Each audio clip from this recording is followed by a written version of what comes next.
A group of parents have raised the more than $1 million needed to build an inclusive playground right here in Cedar Falls.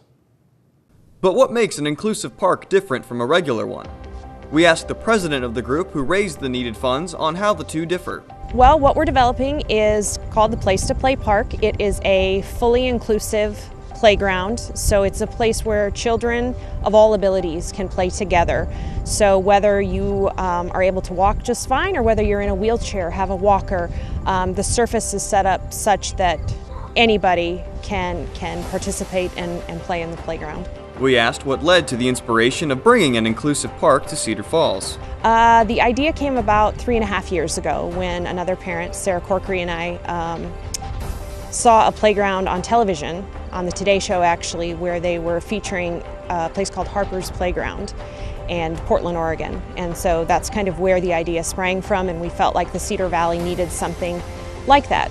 Sarah and I both have children with special needs. Her son is legally blind and my son has an intellectual disability, has balance issues, so there's always safety concerns when he is at a playground. So we were hoping to bring a playground here to the Cedar Valley where all of our children could play together. Over the last 3.5 years, the group has been raising funds for the inclusive park and has received several generous grants and donations.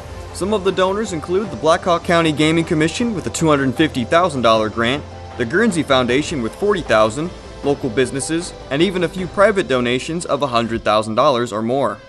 A new park will mean all new equipment, so what will happen to the current equipment out at Greenhill? The equipment we see here today, that will be relocated. We are looking at some parks that we have that are underutilized as far as equipment at this time. One park that's being discussed possibly is Clay Street Park, because that's being redeveloped at this point. So some of this equipment we see here today may go to that park, and we're also taking a look at some of our other facilities that may have equipment that's a little bit outdated, or parks that don't have any equipment at all. So what you see here today will be relocated into other community parks in Cedar Falls. Lastly, we asked what this new park means to them and what's been the biggest help in the project. Sure, when my son was young, he was around 3 and he's legally blind, I would take him to the parks and he would trip and fall, and I was always worried he'd come off a large piece of equipment and get hurt. So I thought it would be great if we had a park where all kids could play together, and it would have a fence and it would be safe, but it would also be the most fun park.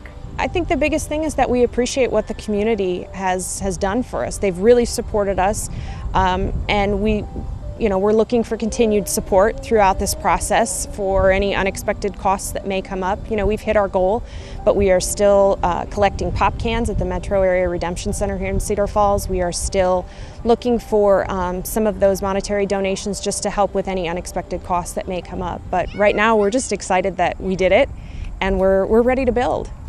Reporting for Channel 15 City News, I'm Jordan Ray. This will be the first inclusive park to be built in Cedar Falls and will make a great addition to the area.